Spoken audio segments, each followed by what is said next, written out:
The Great Gatsby by F. Scott Fitzgerald. Originally published in 1925. Chapter 1. In my younger and more vulnerable years, my father gave me some advice that I've been turning over in my mind ever since. Whenever you feel like criticizing anyone, he told me, just remember that all the people in this world haven't had the advantages that you've had. He didn't say any more, but we've always been unusually communicative in a reserved way, and I understood that he meant a great deal more than that.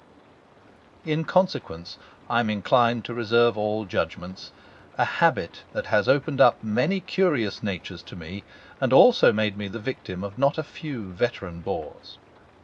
The abnormal mind is quick to detect and attach itself to this quality when it appears in a normal person, and so it came about that in college I was unjustly accused of being a politician, because I was privy to the secret griefs of wild, unknown men.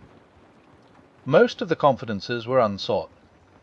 Frequently I have feigned sleep, preoccupation, or a hostile levity when I realized by some unmistakable sign that an intimate revelation was quivering on the horizon, for the intimate revelations of young men, or at least the terms in which they express them, are usually plagiaristic and marred by obvious suppressions. Reserving judgments is a matter of infinite hope. I am still a little afraid of missing something if I forget that, as my father snobbishly suggested, and I snobbishly repeat, a sense of the fundamental decencies is parcelled out unequally at birth. And, after boasting this way of my tolerance, I come to the admission that it has a limit. Conduct may be founded on the hard rock or the wet marshes, but after a certain point I don't care what it's founded on.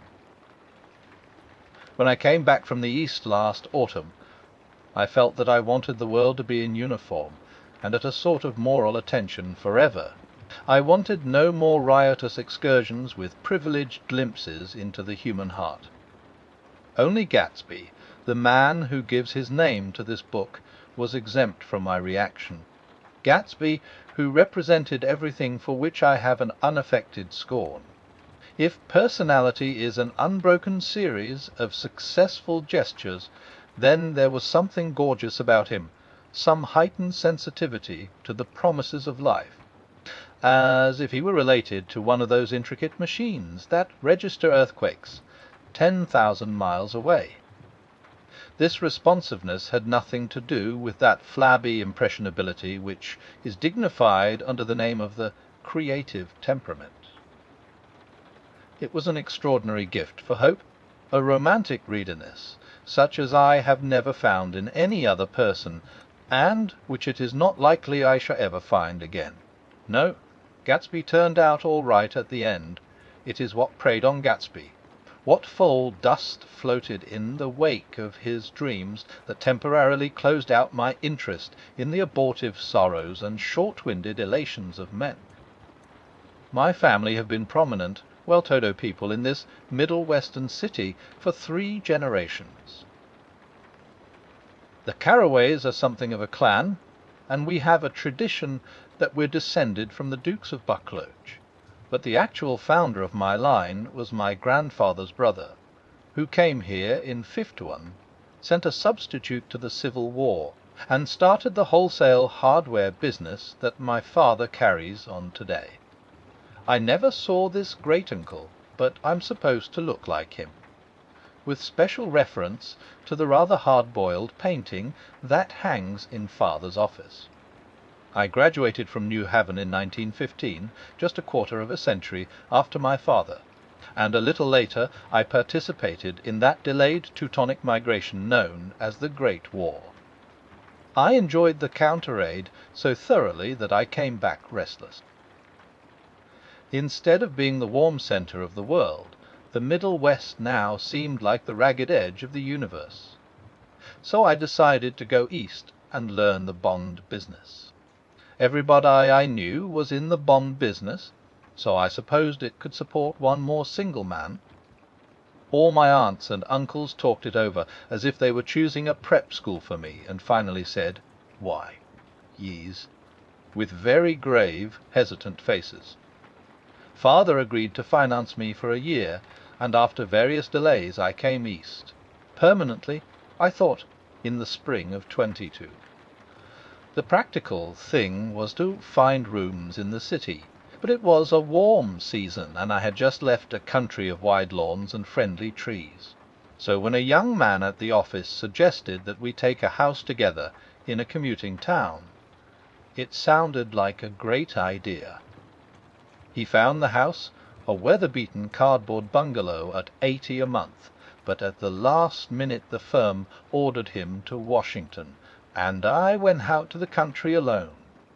I had a dog, at least I had him for a few days until he ran away, and an old Dodge and a Finnish woman, who made my bed and cooked breakfast and muttered Finnish wisdom to herself over the electric stove. It was lonely for a day or so, until one morning some man, more recently arrived than I, stopped me on the road. "How do you get to West Egg Village?" he asked helplessly. I told him, and as I walked on I was lonely no longer. I was a guide, a pathfinder, an original settler. He had casually conferred on me the freedom of the neighbourhood. And so with the sunshine and the great bursts of leaves growing on the trees, just as things grow in fast movies, I had that familiar conviction that life was beginning over again with the summer. There was so much to read, for one thing, and so much fine health to be pulled down out of the young breath-giving air. I bought a dozen volumes on banking and credit and investment securities, and they stood on my shelf in red and gold like new money from the mint, promising to unfold the shining secrets that only Midas and Morgan and Maecenas knew. And I had the high intention of reading many other books besides. I was rather literary in college. One year I wrote a series of very solemn and obvious editorials for the Yale News, and now I was going to bring back all such things into my life and become again that most limited of all specialists, the well-rounded man. This isn't just an epigram. Life is much more successfully looked at from a single window, after all. It was a matter of chance that I should have rented a house in one of the strangest communities in North America. It was on that slender, riotous island which extends itself due east of New York, and where there are, among other natural curiosities, two unusual formations of land. 20 miles from the city a pair of enormous eggs, identical in contour and separated only by a courtesy bay, jut out into the most domesticated body of salt water in the Western Hemisphere, the great wet barnyard of Long Island Sound. They are not perfect ovals. Like the egg in the Columbus story, they are both crushed flat at the contact end, but their physical resemblance must be a source of perpetual wonder to the gulls that fly overhead. To the wingless a more interesting phenomenon is their dissimilarity in every particular except shape and size. I lived at West Egg, the less fashionable of the two, though this is a most superficial tag to express the bizarre, and not a little sinister contrast between them. My house was at the very tip of the egg, only 50 yards from the Sound, and squeezed between two huge places that rented for 12 or 15,000 a season. The one on my right was a colossal affair by any standard. It was a factual imitation of some H. Chartel de Ville in Normandy, with a tower on one side, spanking new under a thin beard of raw ivy, and a marble swimming pool, and more than 40 acres of lawn and garden. It was Gatsby's mansion. Or rather, as I didn't know Mr. Gatsby, it was a mansion inhabited by a gentleman of that name. My own house was an eyesore, but it was a small eyesore, and it had been overlooked, so I had a view of the water, a partial view of my neighbour's lawn. and the consoling proximity of millionaires, all for $80 a month. Across the courtesy bay the white palaces of fashionable East egg-glittered along the water, elusive, and the history of the summer really begins on the evening I drove over there to have dinner with the Tom Buchanans. Daisy was my second cousin once removed, and I'd known Tom in college. And just after the war I spent 2 days with them in Chicago. Her husband, among various physical accomplishments, had been one of the most powerful ends that ever played football at New Haven. A national figure in a way, one of those men who reach such an acute limited excellence at 21 that everything afterwards savours of anticlimax. His family were enormously wealthy. Even in college his freedom with money was a matter for reproach. But now he'd left Chicago and come east in a fashion that rather took your breath away. For instance, he'd brought down a string of polo ponies from Lake Forest. It was hard to realize that a man in my own generation was wealthy enough to do that. Why they came east I don't know. They had spent a year in France for no particular reason, and then drifted here, and there unrestfully wherever people played polo and were rich together. This was a permanent move, said Daisy over the telephone, but I didn't believe it. I had no sight into Daisy's heart, but I felt that Tom would drift on forever seeking, a little wistfully, for the dramatic turbulence of some irrecoverable football game. And so it happened that on a warm, windy evening I drove over to East Egg to see 2 old friends whom I scarcely knew at all. Their house was even more elaborate than I expected, a cheerful redand white Georgian colonial mansion overlooking the bay. The lawn started at the beach and ran towards the front door for 1/4 of a mile, jumping over sundials and brick walks and burning gardens. Finally, when it reached the house, drifting up the side in bright vines, as though from the momentum of its run. The front was broken by a line of French windows, glowing now with reflected gold and wide open to the warm, windy afternoon. And Tom Buchanan, in riding clothes, was standing with his legs apart on the front porch. He had changed since his New Haven years. Now he was a sturdy, straw-wired man of 30, with a rather hard mouth and a supercilious manner. The 2 shining, arrogant eyes had established dominance over his face, and gave him the appearance of always leaning aggressively forward. Not even the effeminate swank of his riding clothes could hide the enormous power of that body. He seemed to fill those glistening boots until he strained the top lacing, and you could see a great pack of muscles shifting when his shoulder moved under his thin coat. It was a body capable of enormous leverage, a cruel body. His speaking voice, a gruff, husky tenor, added to the impression of fractiousness he conveyed. There was a touch of paternal contempt in it, even toward people he liked, and there were men at New Haven who had hated his guts. "Now, don't think my opinion on these matters is final," he seemed to say, "just because I'm stronger and more of a man than you are." We were in the same senior society, and while we were never intimate, I always had the impression that he approved of me, and wanted me to like him with some harsh, defiant wistfulness of his own. We talked for a few minutes on the sunny porch. "I've got a nice place here," he said, his eyes flashing about restlessly. Turning me around by one arm, he moved a broad flat hand along the front vista, including in its sweep a sunken Italian garden, a half-acre of deep, pungent roses, and a snub-nosed motor boat that bumped the tide offshore. It belonged to Domain the Whale Man. He turned me around again, politely and abruptly.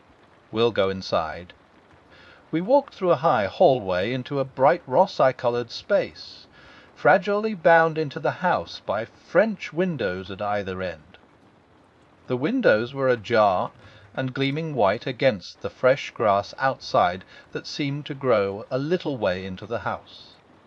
A breeze blew through the room, blew curtains in at one end and out the other like pale flags, twisting them up toward the frosted wedding cake of the ceiling, and then rippled over the wine-coloured rug, making a shadow on it as wind does on the sea. The only completely stationary object in the room was an enormous couch on which two young women were buoyed up as though upon an anchored balloon. They were both in white, and their dresses were rippling and fluttering as if they had just been blown back in after a short flight around the house. I must have stood for a few moments listening to the whip and snap of the curtains and the groan of a picture on the wall. Then there was a boom as Tom Buchanan shut the rear windows, and the court wind died out about the room, and the curtains and the rugs and the two young women ballooned slowly to the floor. The younger of the two was a stranger to me. She was extended full length at her end of the divan, completely motionless, and with her chin raised a little, as if she were balancing something on it, which was quite likely to fall. If she saw me out of the corner of her eyes, she gave no hint of it. Indeed, I was almost surprised into murmuring an apology for having disturbed her by coming in. The other girl, Daisy, made an attempt to rise. She leaned slightly forward with a conscientious expression. Then she laughed, an absurd, charming little laugh, and I laughed too and came forward into the room. I'm paralyzed with happiness. She laughed again, as if she said something very witty, and held my hand for a moment, looking up into my face, promising that there was no one in the world she so much wanted to see. That was a way she had. She hinted in a murmur that the surname of the balancing girl was Baker. I've heard it said that Daisy's murmur was only to make people lean toward her, an irrelevant criticism that made it no less charming. At any rate, Miss Baker's lips fluttered. She nodded at me almost imperceptibly, and then quickly tipped her head back again. The object she was balancing had obviously tottered a little, and given her something of a fright. Again a sort of apology arose to my lips. Almost any exhibition of complete self-sufficiency draws a stunned tribute from me.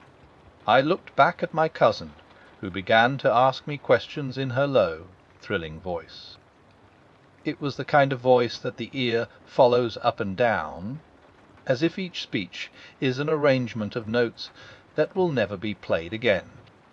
Her face was sad and lovely, with bright things in it, bright eyes and a bright, passionate mouth. But there was an excitement in her voice that men who had cared for her found difficult to forget, a singing compulsion, a whispered "Listen," a promise that she had done gay, exciting things just a while since, and that there were gay, exciting things hovering in the next hour. I told her how I had stopped off in Chicago for a day on my way east, and how a dozen people had sent their love through me. "Do they miss me?" she cried ecstatically. "The whole town is desolate. All the cars have the left rear, wheel painted black as a mourning wreath, and there's a persistent wail all night along the North Shore. How gorgeous! Let's go back, Tom, tomorrow." Then she added irrelevantly, "You ought to see the baby. I'd like to. She's asleep. She's 3 years old. Haven't you ever seen her?" "Never." "Well, you ought to see her. She's—" Tom Buchanan, who had been hovering restlessly about the room, stopped and rested his hand on my shoulder. "What you doing, Nick? I'm a bondman to fool with," I told him. "Never heard of them," he remarked decisively. This annoyed me. "You will," I answered shortly. "You will if you stay in the East." "Oh, I'll stay in the East. Don't you worry," he said, glancing at Daisy and then back at me, as if he were alert for something more. I'd be a god-damned fool to live anywhere else." At this point Miss Baker said, "Absolutely," with such suddenness that I started. It was the first word she had uttered since I came into the room. Evidently it surprised her as much as it did me, for she yawned, and with a series of rapid, deft movements stood up into the room. "I'm stiff," she complained. "I've been lying on that sofa for as long as I can remember." "Don't look at me," Daisy retorted. "I've been trying to get you to New York all afternoon." "No, thanks," said Miss Baker to the 4 cocktails just in from the pantry. "I'm absolutely in training." Her host looked at her incredulously. "You are?" He took down his drink as if it were a drop in the bottom of a glass. "How you ever get anything done is beyond me." I looked at Miss Baker, wondering what it was she got done. I enjoyed looking at her. She was a slender, small-breasted girl, with an erect carriage, which she accentuated by throwing her body backward at the shoulders like a young cadet. Her grace unstrained eyes looked back at me with polite reciprocal curiosity out of a wan, charming, discontented face. It occurred to me now that I had seen her, or a picture of her, somewhere before. "You live in West Egg," she remarked contemptuously. "I know somebody there." "I don't know a single." "You must know Gatsby." Gatsby demanded Daisy. "What Gat?" Before I could reply that he was my neighbour, dinner was announced. Wedging his tense arm imperatively under mine, Tom Buchanan compelled me from the room as though he were moving a checker to another square. Slenderly, languidly, their hands set lightly on their hips, the 2 young women preceded us out onto a rosse-coloured porch, open toward the sunset, where 4 candles flickered on the table in the diminished wind. "Why candles?" objected Daisy, frowning. She snapped them out with her fingers. "In 2 weeks it'll be the longest day in the year." She looked at us all radiantly. "Do you always watch for the longest day of the year, and then miss it?" "I always watch for the longest day in the year, and then miss it." "They'll be out to plan something," yawned Miss Baker, sitting down at the table as if she were getting into bed. "All right," said Daisy. "What'll we plan?" She turned to me helplessly. What do people plan? Before I could answer, her eyes fastened with an odd expression on her little finger. "Look," she complained. "I hurt it." We all looked. The knuckle was black and blue. "You did it, Tom," she said accusingly. "I know you didn't mean to, but you did do it. That's what I get for marrying a brute of a man, a great big, hulking physical specimen of Ack." "I hate that word hulking," objected Tom crossly. "Even in kidding." "Hulking?" insisted Daisy. Sometimes she and Miss Baker talked at once, unobtrusively and with a bantering inconsequence that was never quite chatter. That was as cool as their white dresses and their impersonal eyes in the absence of all desire. They were here, and they accepted Tom and me, making only a polite, pleasant effort to entertain or to be entertained. They knew that presently dinner would be over, and a little later the evening too would be over and casually put away. It was sharply different from the West, where an evening was hurried from phase to phase towards its close, in a continually disappointed anticipation, or else in sheer nervous dread of the moment itself. "You make me feel uncivilized, Daisy," I confessed on my second glass of corky but rather impressive claret. "Can't you talk about crops or something?" I meant nothing in particular by this remark, but it was taken up in an unexpected way. "Civilization's going to pieces," broke out Tom violently. "I've gotten to be a terrible pessimist about things. Have you read The Rise of the Coloured Empires by this man Goddard?" "Why, no," I answered, rather surprised by his tone. "Well, it's a fine book, and everybody ought to read it." The idea is, if we don't look out, the white race will be utterly submerged. It's all scientific stuff, it's been proved." "Tom's getting very profound," said Daisy, with an expression of unthoughtful sadness. "He reads deep books with long words in them. What was that word we? Well, these books are all scientific," insisted Tom, glancing at her impatiently. "This fellow has worked out the whole thing. It's up to us, who are the dominant race, to watch out, or these other races will have control of things." "We've got to beat them down," whispered Daisy, winking ferociously toward the fervent sun. "You ought to live in California," began Miss Baker, but Tom interrupted her by shifting heavily in his chair. "This idea is that we're Nordics. I am, and you are, and you are, and..." After an infinitesimal hesitation, he included Daisy with a slight nod, and she winked at me again. "And we've produced all the things that go to make civilization. Oh, science and art and all that. Do you see?" There was something pathetic in his concentration, as if his complacency, more acute than of old, was not enough to him any more. When, almost immediately, the telephone rang inside, and the butler left the porch, Daisy seized upon the momentary interruption and leaned towards me. "I'll tell you a family secret," she whispered enthusiastically. "It's about the butler's nose. Do you want to hear about the butler's nose? That's why I came over tonight. Well, he wasn't always a butler. He used to be the silver polisher for some people in New York that had a silver service for 200 people. He had to polish it from morning till night, until finally it began to affect his nose.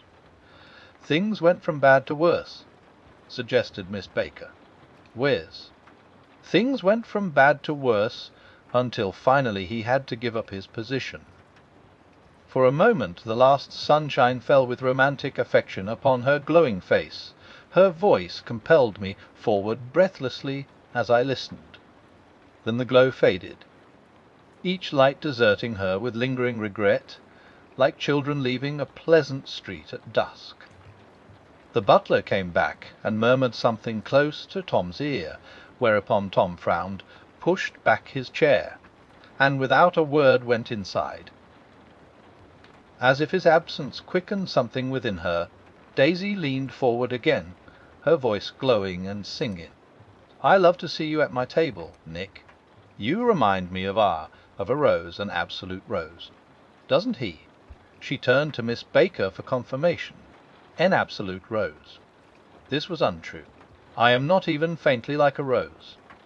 She was only extemporizing, but a stirring warmth flowed from her, as if her heart was trying to come out to you, concealed in one of those breathless, thrilling words. Then suddenly she threw her napkin on the table and excused herself and went into the house.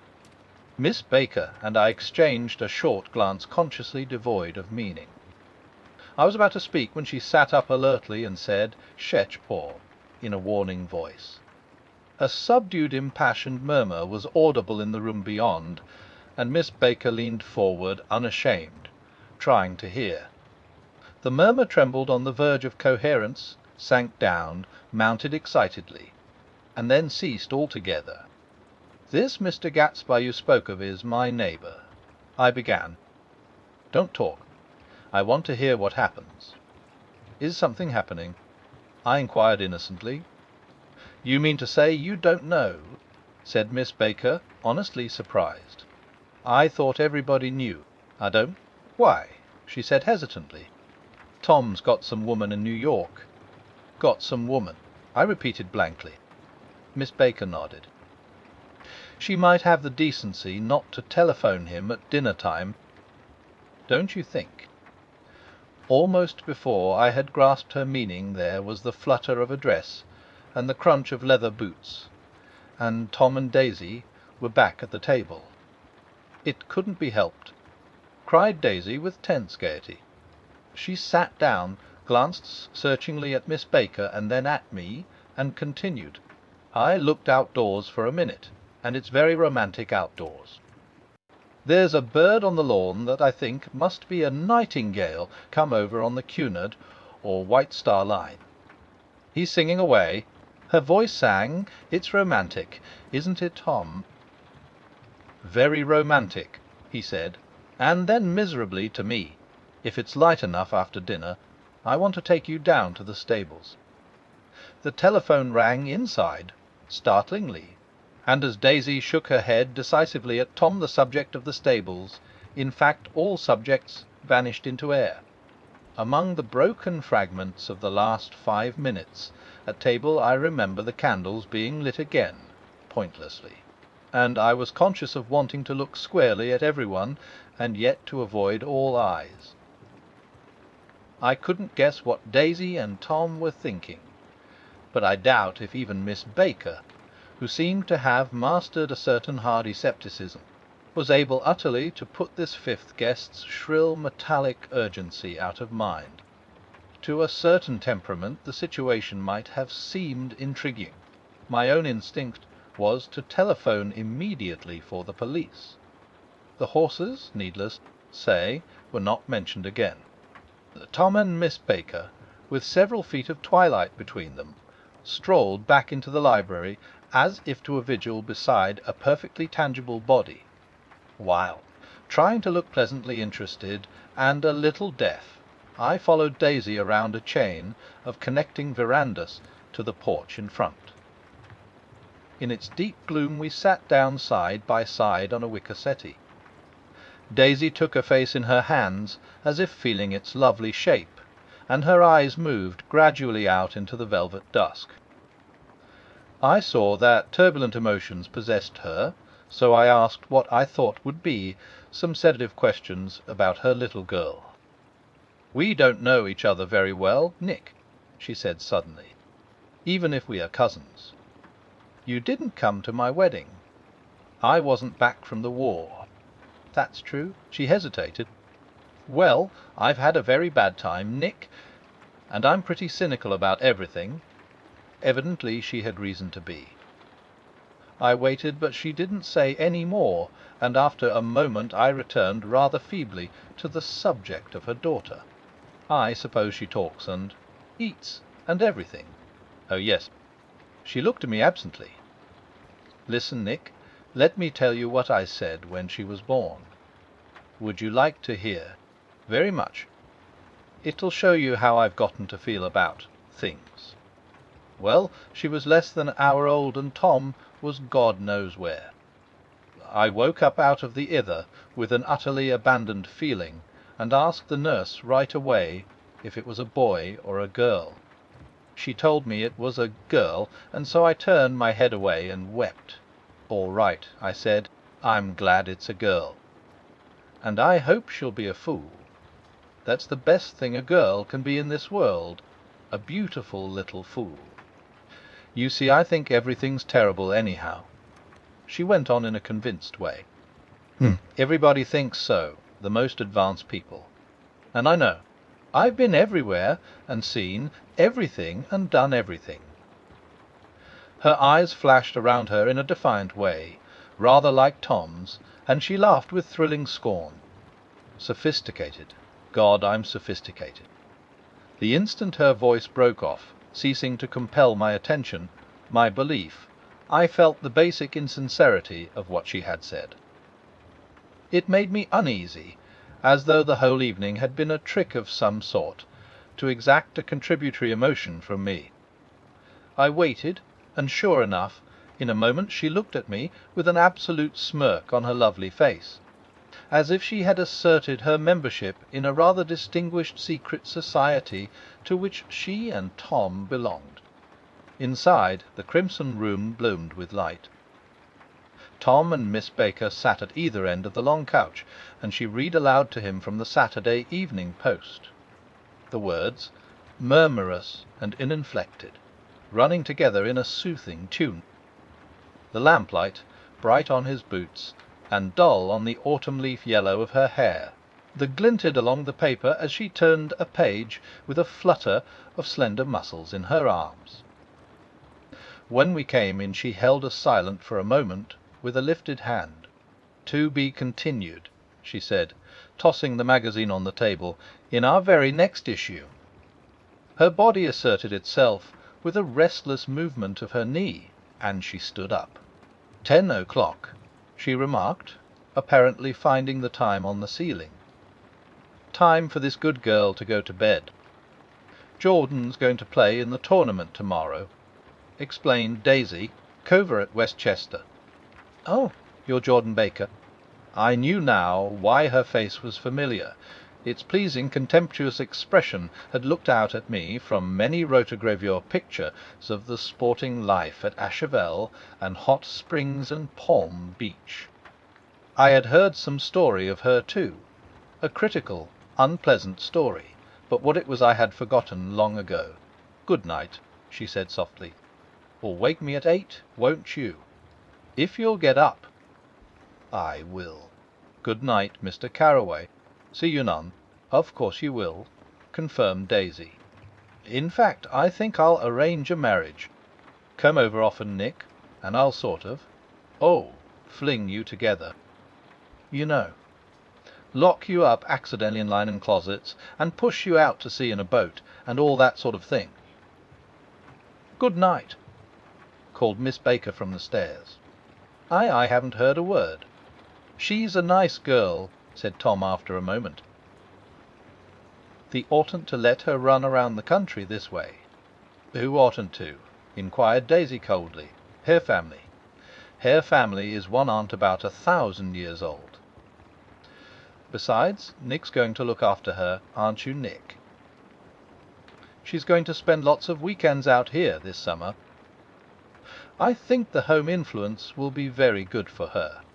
Daisy and Tom looked at each other for a moment in silence. "Is she from New York?" I asked quickly. "From Louisville." Our white girlhood was passed together there. Our beautiful white. "Did you give Nick a little heart-to-heart talk on the veranda?" demanded Tom suddenly. "Did I?" She looked at me. "I can't seem to remember, but I think we talked about the Nordic race. Yes, I'm sure we did.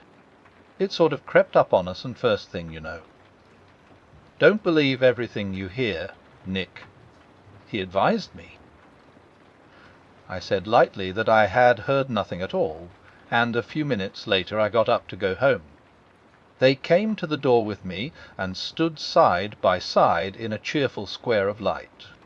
As I started my motor, Daisy peremptorily called, "Wait. I forgot to ask you something, and it's important. We heard you were engaged to a girl out west." "That's right," corroborated Tom kindly. "We heard that you were engaged. It's a libel. I'm too poor. But we heard it," insisted Daisy, surprising me by opening up again in a flower-like way. We heard it from 3 people, so it must be true. Of course I knew what they were referring to, but I wasn't even vaguely engaged. The fact that gossip had published the Barnes was one of the reasons I had come east. You can't stop going with an old friend on account of rumours, and on the other hand I had no intention of being rumoured into marriage. Their interest rather touched me, and made them less remotely rich. Nevertheless, I was confused and a little disgusted as I drove away. It seemed to me that the thing for Daisy to do was to rush out of the house, child in arms. But apparently there were no such intentions in her head. As for Tom, the fact that he had some woman in New York was really less surprising than that he had been depressed by a book. Something was making him nibble at the edge of stale ideas, as if his sturdy physical egotism no longer nourished his peremptory heart.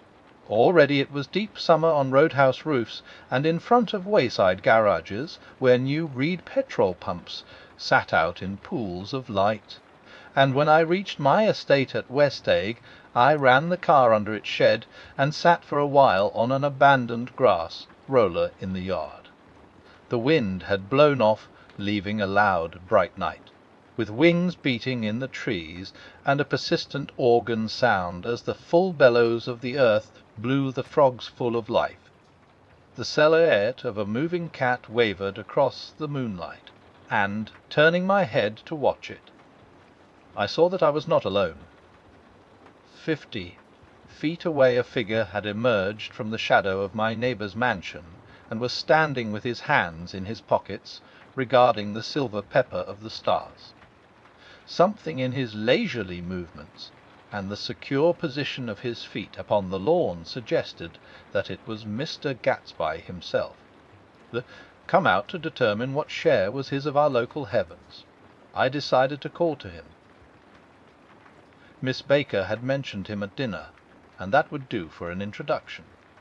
But I didn't call to him, for he gave a sudden intimation that he was content to be alone. He stretched out his arms toward the dark water in a curious way, and, far as I was from him, I could have sworn he was trembling. Involuntarily I glanced seaward, and distinguished nothing except a single green light, minute and far away, that might have been the end of a dot.